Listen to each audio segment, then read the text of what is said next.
ልጃቸውን ሳውዲ በረሃ ላይ በሰው አውሬዎች የሞተባቸው እናትና አባት እስኪ ቪዲዮአቸውን እንየው እስኪ ምን እንደሚሉ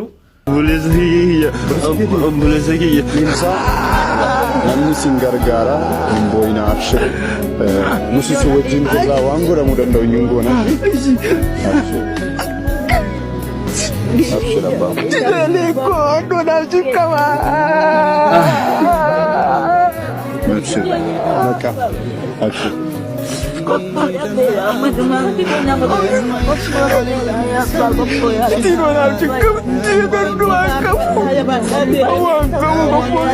ያልገባት እኔ ባንኩ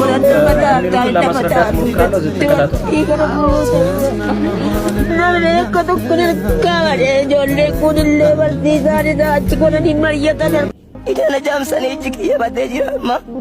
Isamaleen qabu akkuma dhageettan kanatti maatiin kiyya ni jalaa baddee jira. Amma mucaan kiyya ka Oromooti kiyya bichaa miti lammii Oromoo waan naa gootan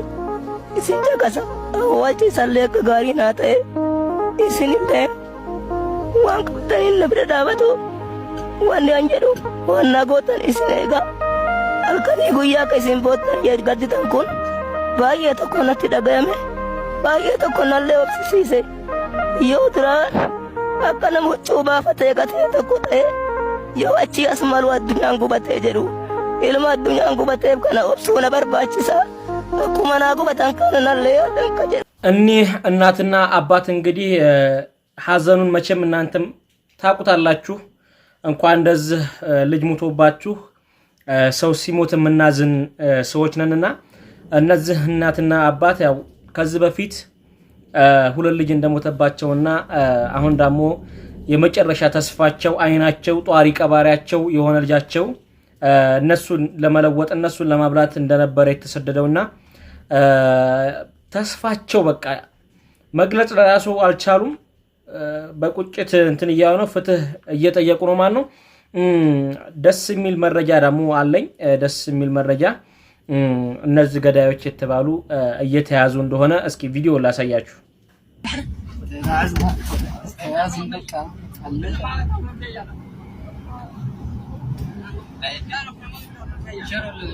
መልካም ህይወት እንግዲህ በቃ ሳውዲ አረቢያቸው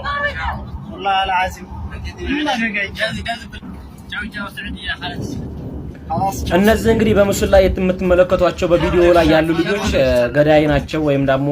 ተጠርጣሪ ናቸው በሳውዲ ፖሊስ ቁጥጥር ስር ውሏል ተብሏል ማለት ነው እንዲሁም የሪያድ ኤምባሲ አስፈላጊውን እርምጃ እንደሚወስድ እየተናገረ ይገኛል ማለት ነው ከ10 በላይ ተጠርጣሪዎች እንደተያዙና አደገኛ ፍተሻ እየተደረገ ይገኛል መጀመሪያ ላይ ያያችሁ ቪዲዮ ደግሞ የእናትና የሟች እናትና አባት እንደተናገሩ ከሆነ ልጄን በረሃ አልበላብኝም የሳውዲ በረሃ አልበላብኝም የባህር አሳ አልወሰደብኝም አልዋጠብኝም አውሬም አላስቀራብኝም ያስቀራብኝ የሰዎች አውሬ ናቸው ፍትህን ጠይቃለን እያሉ ይገኛሉ ይሄም ተከትሎ እንግዲህ አደገኛ ፍተሻ እየተደረገ ይገኛል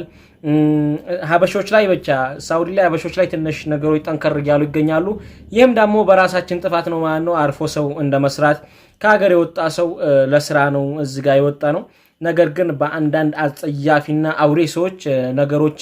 ተበላሽተዋል ማለት ነው አደገኛ ፍተሻ እየተደረገ ይገኛል በረሃ ላይ የምትገኙ ወንድሞች ራሳችሁን እንድትጠብቁ እየተነገረ ይገኛል ማለት ነው በረሃ ላይ ትንሽ ነገሮች ወዝግብግብ ይያሉ እንዲሁም ደግሞ ከሳውዲ ወደ ሳውዲ የምትመጡ በበረሃ በየመን ምናምን ወደ ሳውዲ የምትመጡ ሰዎች ከቻላችሁ ወደ መጣችሁበት ወደ ኢትዮጵያ ተመለሱ ካልቻላችሁ ባላችሁበት ተቀመጡ ማለት ነው ነገሮች እንደ በፊቱ አይደሉም ወይ ወደ ሞት ነው የምትመጡት ከቻላችሁ ተመልሳችሁ በህጋዊ የምትመጡበትን መንገድ አመቻቹ ማለት ነው እንደዛ ይሻላችኋል ካልሆነ ደግሞ ባላችሁበት እንድትቀመጡ ብትቀመጡ ጥሩ ነው ምክንያቱም ነገሮች በጣም እየተቀያየሩ ይገኛሉ በረሃ ትንሽ ከበድ ብሏል እንደ በፊቱ አይደለም ማለት ነው አደገኛ ጥበቃ እየተደረገ ይገኛል ማለት ነው የሳውዲ ህግ ደግሞ ህግ ነው እነዚህ ልጆች ምን ይፈረድባቸዋል የሚለውን አብረን ምንና ይሆናል ለዚህ ቻናል አዲስ የሆናችሁ ቻናላችንን ሰብስክራይብ ያረጋችሁ ላይክ ያረጋችሁ